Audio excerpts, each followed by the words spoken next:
From landing at the hospital, it would take an average of 25 minutes and include a secondary transfer by ambulance into the hospital. You've eaten into your golden hour there and you've probably lost it.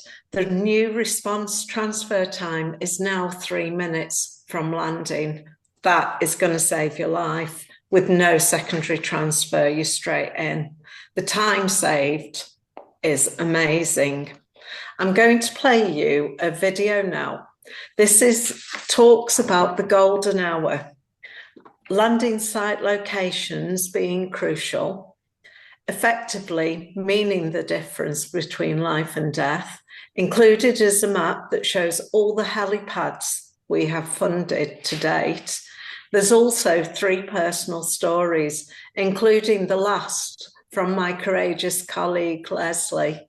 So I'll play that now, all being well, with sound.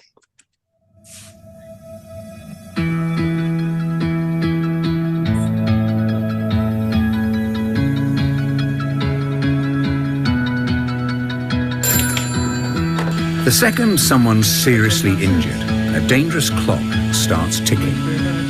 Doctors know the best chance of a trauma patient surviving is if they receive the emergency medical attention they need in the first 60 minutes.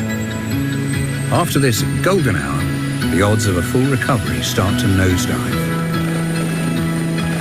That's why the swift actions of the air ambulances can help save countless lives, cutting through the sky and getting the patient to the hospital in minutes when congested roads, gridlocked motorways or incidents in remote areas leave other crews battling to reach the scene in time.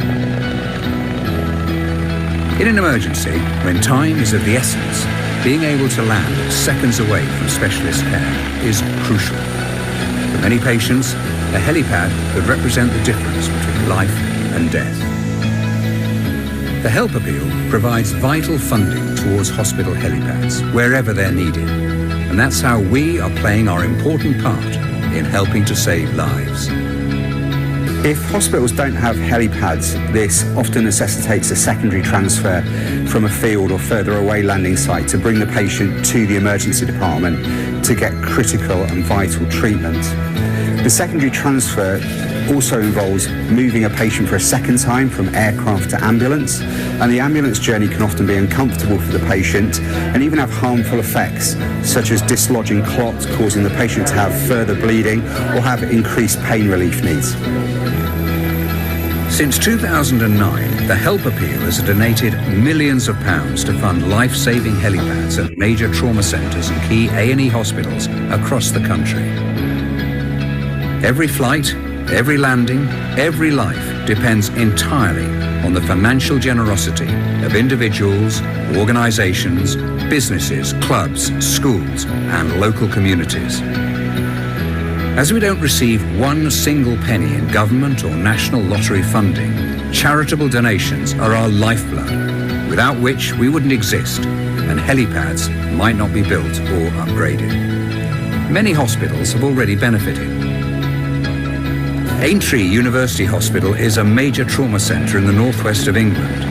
The Help Appeal recognised that every aspect of the patient's transfer process should be in place to make their treatment as quick, effective and as comfortable as possible. The helipad, funded entirely by the Help Appeal and inspected by the Duke of Cambridge, has met this need. A critically ill patient who urgently needs a blood transfusion, CT scan or any other life-saving treatment now has immediate access to the emergency department after landing. Before the construction of a helipad at Southampton General Hospital, patients had to land in a school playing field 2 miles away, and this required a life-threatening secondary transfer by road into the A&E. The raised helipad was built on top of the hospital's main car park, and patients are now just a short trolley push down the ramp directly into the expert care of waiting consultants, saving a vital 30 minutes. Since opening, thousands of life-saving missions have landed on the helipad. Many other hospital helipads have also been built or upgraded after donations from the Help Appeal. From Stornoway in the far north of Scotland to Plymouth in the south, From Leeds in the north of England to London's major trauma centres, with many more in between.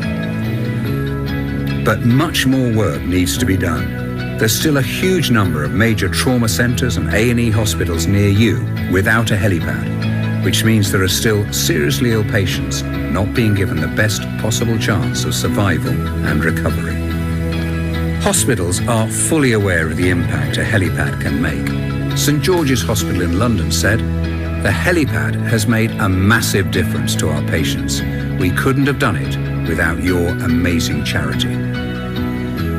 Leeds General Infirmary said, "Seriously ill patients are benefiting from extended air ambulance flying hours after our helipad received new lighting. Thank you, Help Appeal." And from Bournemouth Hospital, "The helipad is such an important resource. Thank you to the Help Appeal for making it possible." Patients also recognise the vital importance of a helipad in emergency care. I tried hard to die a couple of times on that day when I had my cardiac arrest. The paramedics decided that my serious condition required an air ambulance. Because the helipad at the Bristol Heart Institute is on the roof, the staff were able to start treating me very quickly after landing. My consultant told me that this speed was vital to my survival and my recovery. I'm absolutely sure that the location of the helipad played a vital part in giving me another chance at life. So on the day of my accident, I just played golf and I was on the way home in the torrential rain, and unfortunately I aquaplaned off the side of the road and hit a tree. And once I'd come round, I ended up being trapped by the front of my car.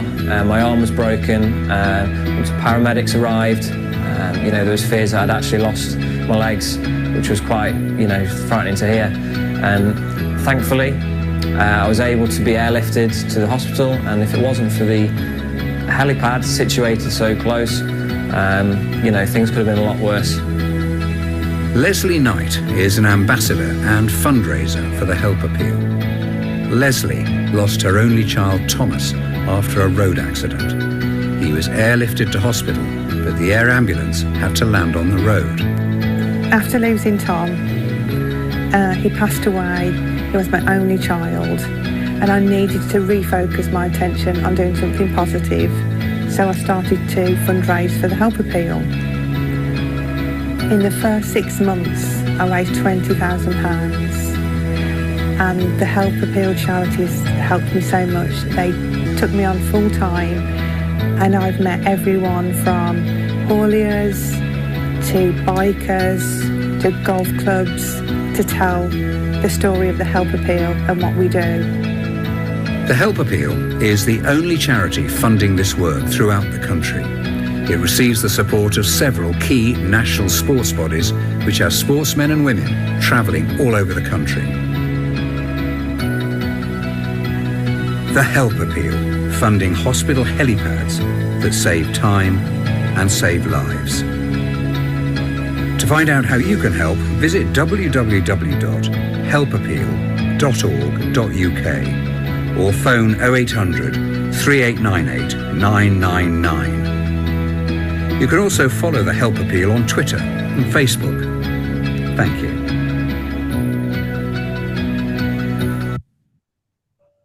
Just to follow on from Leslie's story, the reason why she does it is Tom was in a road traffic collision, and they got to Birmingham Children's Hospital in 6 minutes, the air ambulance themselves.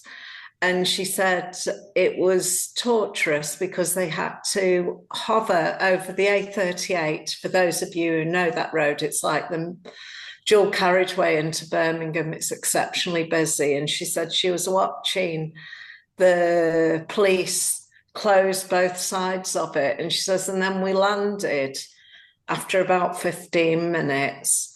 And she said it was like being in a goldfish bowl.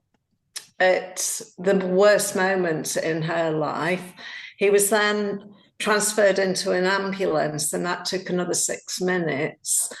And sadly, Tom didn't make it. So that's why she does. And that's a really a courageous lady to do what she does for us.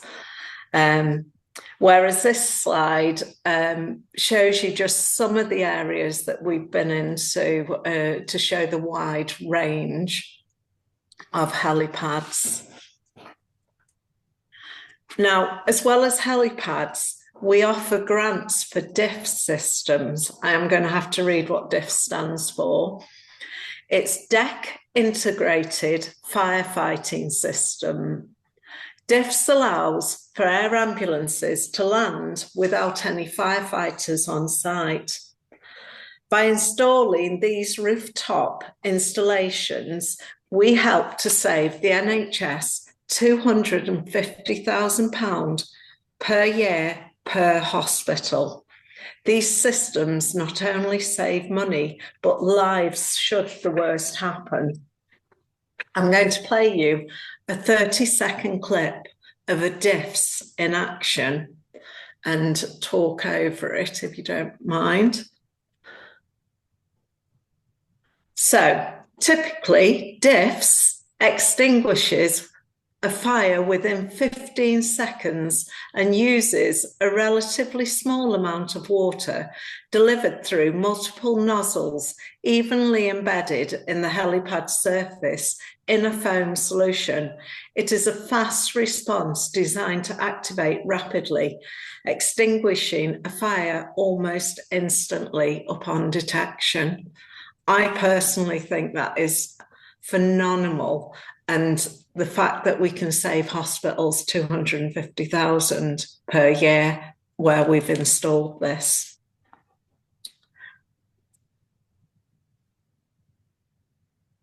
So this next slide shows you various photos of PPE, airbase hangar, critical care cars, the helipads, the medical equipment.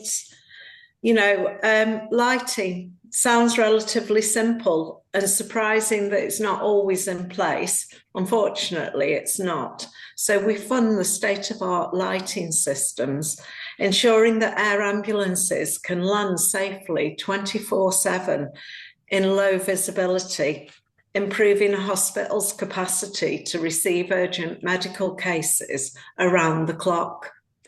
Funding is also provided for heated helipads and weather stations for exactly the same purpose.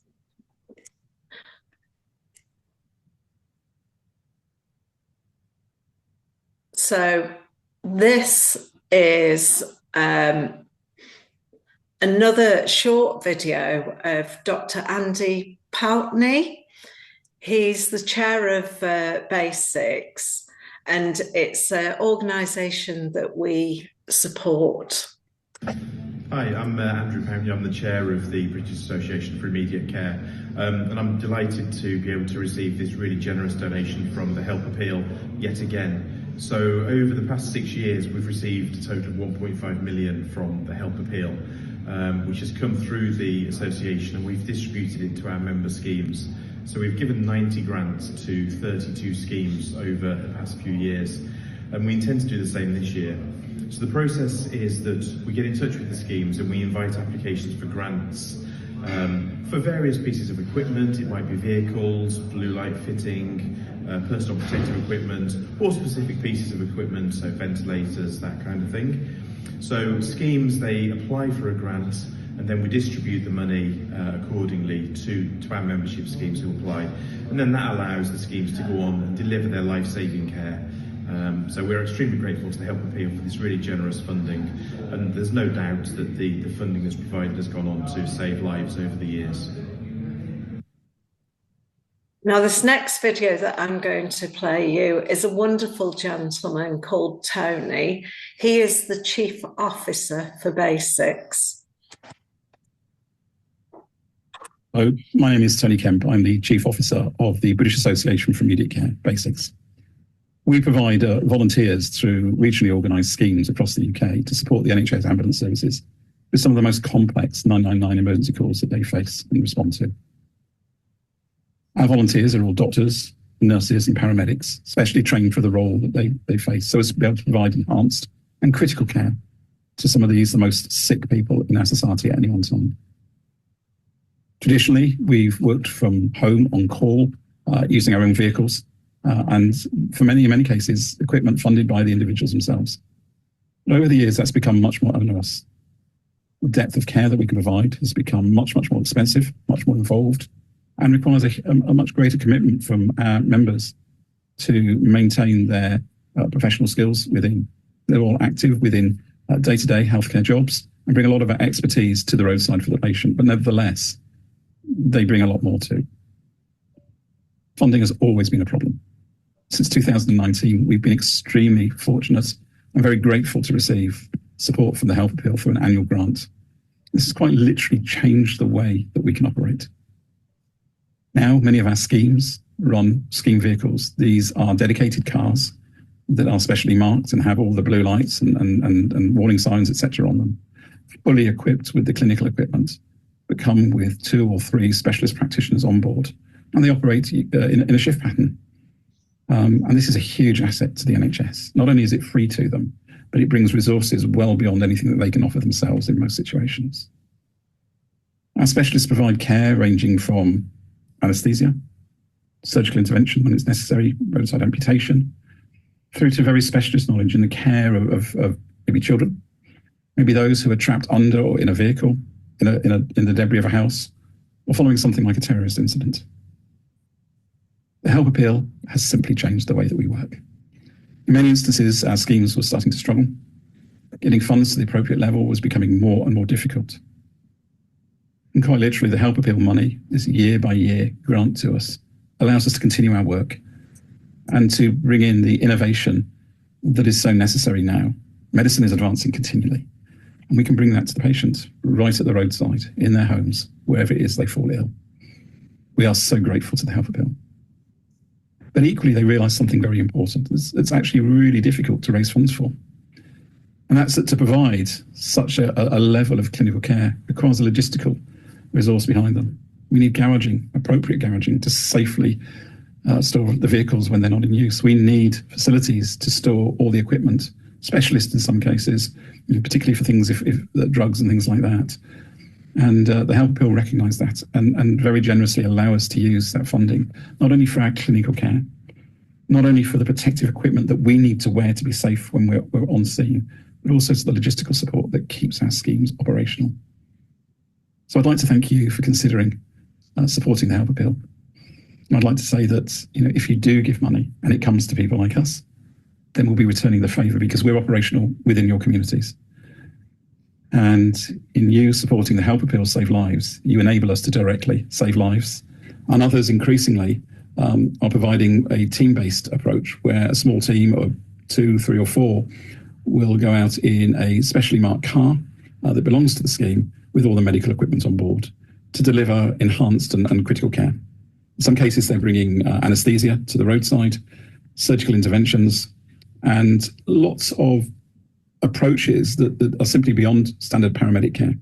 This could include blood transfusion, blood products, advanced analgesia, but also making decisions and leading the team in such a way that the patients have so much more delivered to them at the time when they need it, rather than being recognised as being seriously ill and trying to take them to somewhere where they can receive that advanced care. The longer we spend trying to get them somewhere actually reduces their ability to survive. We spend so much every year on simply responding, and yet actually a significant part of what we need is in supporting that work through the infrastructure around it. And the Help Appeal very generously allows us not only to support our clinical work, but also the infrastructure that's necessary. And we are so, so grateful. They literally have changed the way that we can work and we can respond. And in some cases, have made the difference between our voluntary services continuing and not, or having to continue at a much reduced level. We are organised into schemes, regional groups throughout the country, and operate in support of the NHS ambulance services for some of the most complex 999 emergency calls that they receive. Our teams are operational just about every day, and increasingly others operate on a shift pattern with 2 or 3 of our members in a team vehicle to carry equipment, specialist equipment, that is well beyond that normally seen on the ambulances. and to bring the expertise, trained, well rehearsed, and very experienced, to the scene. And so again, all this is done voluntarily. Thank you so much for considering supporting the Health Appeal. Just know that when your money comes to people like us, it really makes a difference. It quite literally saves lives. Not only changing them, saves lives. And that's such an amazing privilege for us to do, but it's also such an amazing thing for you to be involved in. Thank you. And thank you from the bottom of our heart to the Health Appeal.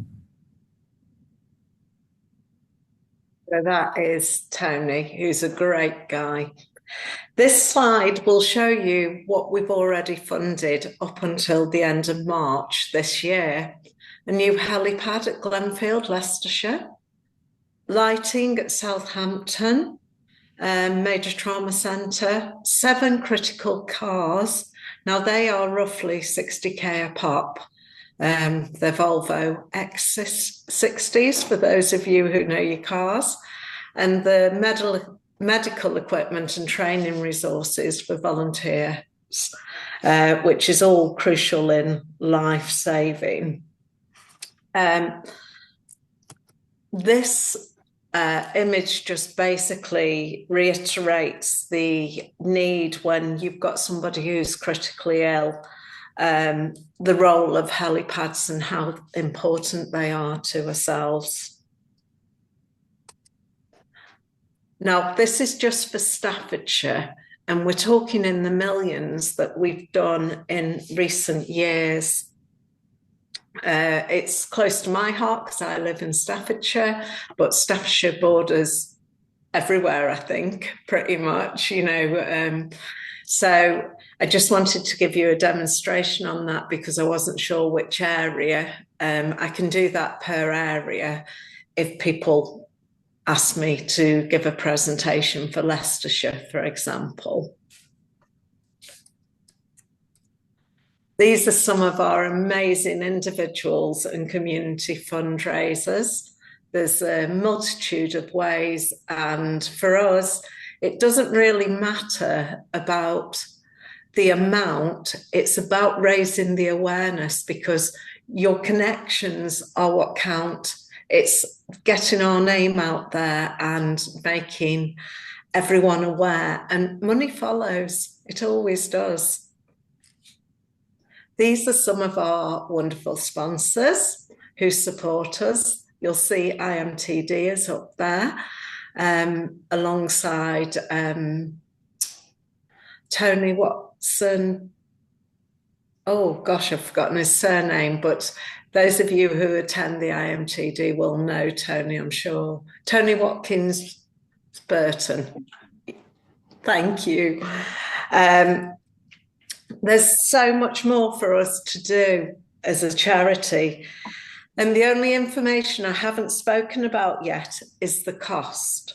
Ground level helipads cost 500,000 upwards. That's from your very basic and upgrading, whilst a rooftop can cost up to 6 million.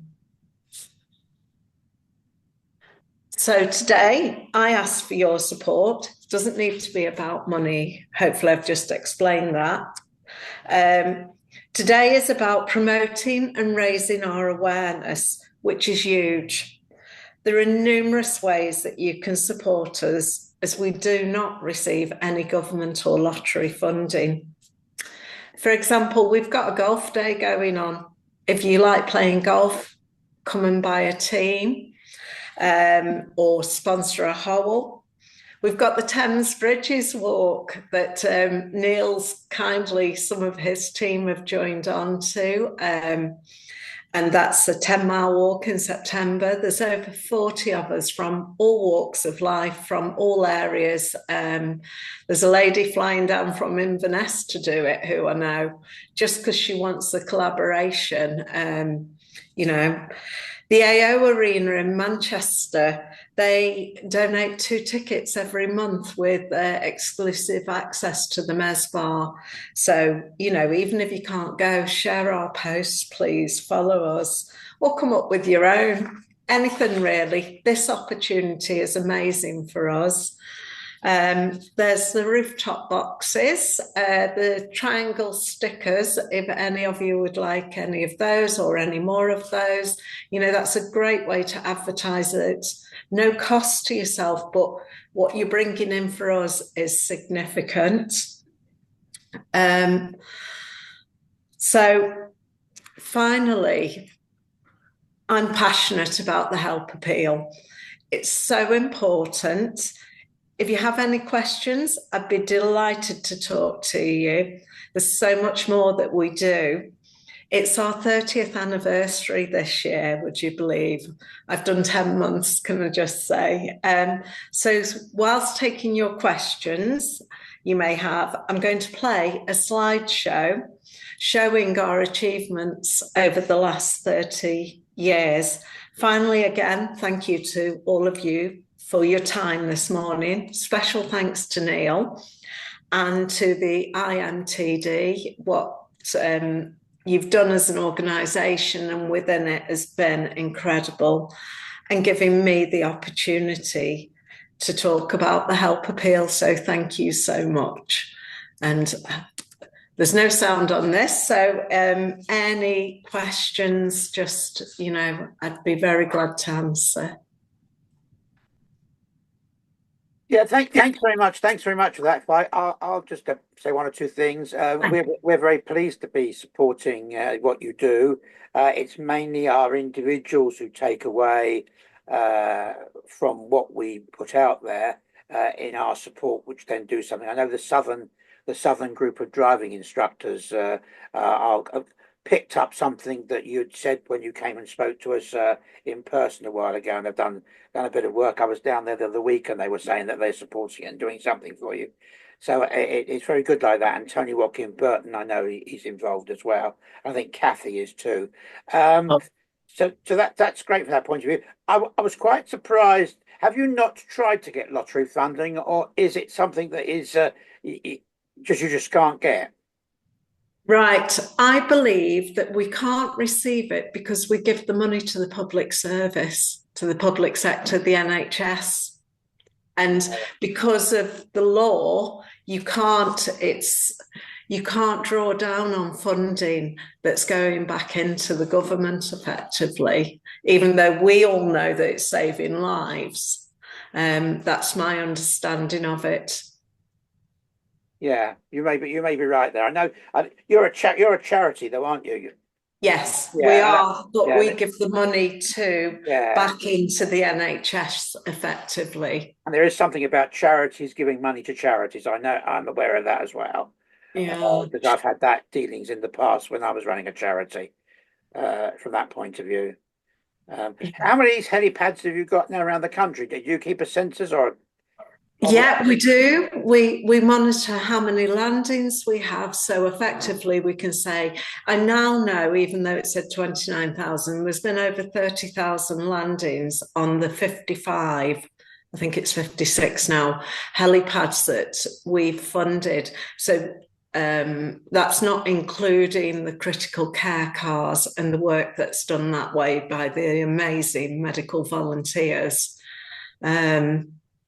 You know, so we keep a tally on that and work closely with the NHS and aviation, etc.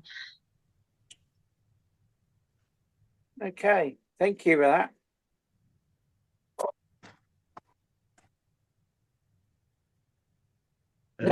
He's speaking, but I can't hear him. He's got his microphone turned off. It's still on mute, Mike. Right. I was interested when you talked about having to have firefighters present. Is that for a helicopter landing? Is that for rooftop landings? Or is it for concrete on the ground helipads? I believe it's for both. You know, I can double check that, but my understanding is that it's for both, but we can only put the DIF systems into rooftop. Yeah. So when I'm talking about it, it's the savings on rooftops for the firefighters needing to be on site. Right, because I wasn't aware of that need, which which obviously makes it a challenge. Now, I've noticed that Treelisk Hospital here in Cornwall at Truro is on your list for an improvement sort of further down the line. Yeah. I asked in at the air ambulance shop on Friday, what's wrong with Treelisk? Because they go to Derriford at Plymouth quite a lot.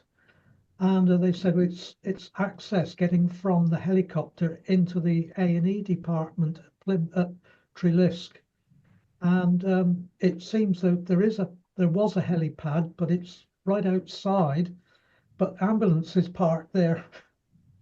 And so there is a helipad further away from the hospital that they don't use now, and I don't know why. So I would be interested in, some point in the future, maybe that will get improved. Yeah, I hope so. I mean, if it's on our list, it means that we've agreed to fund it. What happens once we've agreed the funding is basically the NHS, the trustees of the NHS, aviation, planning, all then go and do their work, which can take a significant amount of time. But what we've agreed, once you're on our website, if you like to say plans, is that as soon as they've done their bit, the funding's there, and we'll even help to fund along the way, because getting planning and things like that is costly. So we fund it from the very get-go. It just can take a while depending on the governing bodies, really. Yes. Okay, thank you very much. It's been interesting. I might think of another question, but I'll let somebody else have a go now. I've got one of your stickers on my roof box now. We got from the meeting you came to last time. Oh, thank you, Steve. Do you know what? I've had feedback off that already, saying, "Oh, I saw your logo." And it's so nice to hear, because if I'm completely honest, when I go and present, like I went to in Stoke, a Rotary Club the other week with no expectation whatsoever, and not one person in the room knew of us. They all assumed, because we're not the air ambulance, what we do is we fund all. And they'd all assumed that the NHS, the government, or air ambulance themselves were responsible for the helipads. And it's like, no, they've got a hard enough job getting what they get. Yeah. It's a good job. I'll sign up for your lottery. It is, but just listening today, and if you go away and tell half a dozen people, that's half a dozen people, and someone might want to do something for us, and just tell them get in touch. Yeah, I see them fly past me because I live near the Yorkshire one in Nostell. Yeah. 3 or 4 miles away from Nostell, so I see them regularly flying past my house. Yeah, they're incredible. I didn't even realise that every medic on those helicopters and in the cars are all volunteers. Yeah. You might tap into our resources, find somebody volunteer to train these people for blue light responses, since we've got these sort of resources here within our organisation. That might be something we could do. I don't know, there's a thought. Yeah, it is. That'd be the gentleman, Tony, who they do that. What I have to be clear about is that people come to us with the need, and then it's agreed, and it's obviously very transparent, and we'll go, okay, because we don't specialise in that. What we do is say, okay, yes, you can go and get your training and stuff to ensure they can do their life-saving work. Yeah. Part of my background was a retained fireman for 17 years, so I understand more why these are important as well. So that's why my company support it as well. Oh, thank you. Yeah, I think with fire knowledge, I previously for 6 years, when I decided I wanted to do good and come out of the corporate environment, I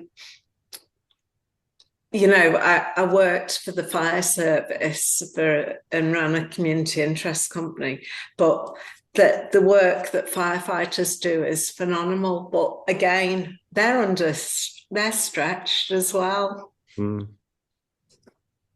Mm. But it's the importance of having that availability to transport somebody, isn't it? And that's the thing, that's the difference. It is, but I mean, I'd never even thought about heated helipads. That if it's icy, which it is variably for 6 months of the year, that you can't land. It had never occurred to me that to put heating underneath it. And when I heard that, I was just like, it's not hard. It's not even complicated in the sense of that's an easy solution. So to fund that, to think that helipads don't always have lights. Mm. You know, I've been involved with the IAM in the past, and when I was with the local IM group, I trained one doctor to partially get to his blue light standard because he wanted to be able to go out, and I don't know whether it was to call out an emergency, but he could either take a fortnight off work and do it with the police, or do it in his spare time with the local IM group, and then just do like a 1 or 2 day fine tuning for the actual blue light qualification. And we also had council members on the IM who were blue light trained, because one of them was a doctor who was sometimes a medic, the doctor within the ambulance, within the helicopter when they went out to calls. But down here in Cornwall, we've got a big problem because obviously it tends to get a bit busy in the summer. I don't know why. And there's only like 2 main roads through Cornwall, and they can get very congested very easily. And one of the 2 main roads is not a particularly good one.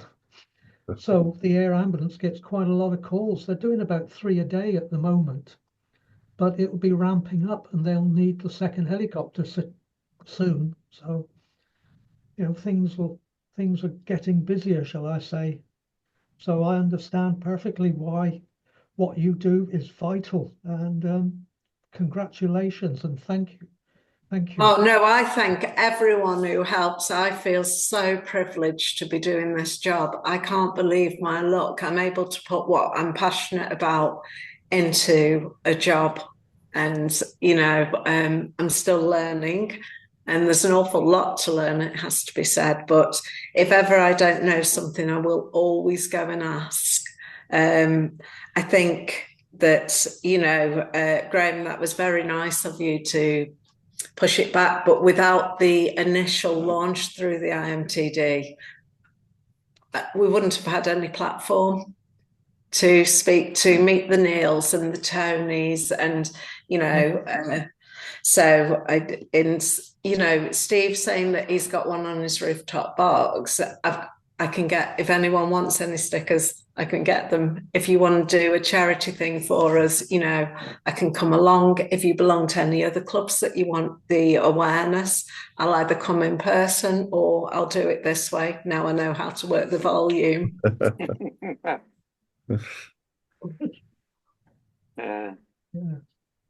Okay. Any other questions for Denise? Good luck. Thank you. Thank you very much. If you want to stop the share, Denise, and then... Oh, right. Okay. This is a new lesson now.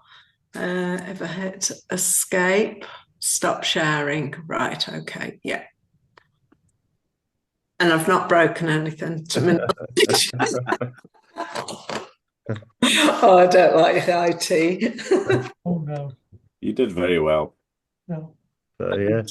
There's a saying, I've been involved in computers for a long time, and there's a saying, to err is human, to really foul up takes a computer. We're using that. Yeah. So it's just unfortunate that we didn't get as many members that signed up for it, which is really disappointing sometimes. Neil, I don't care because you're here.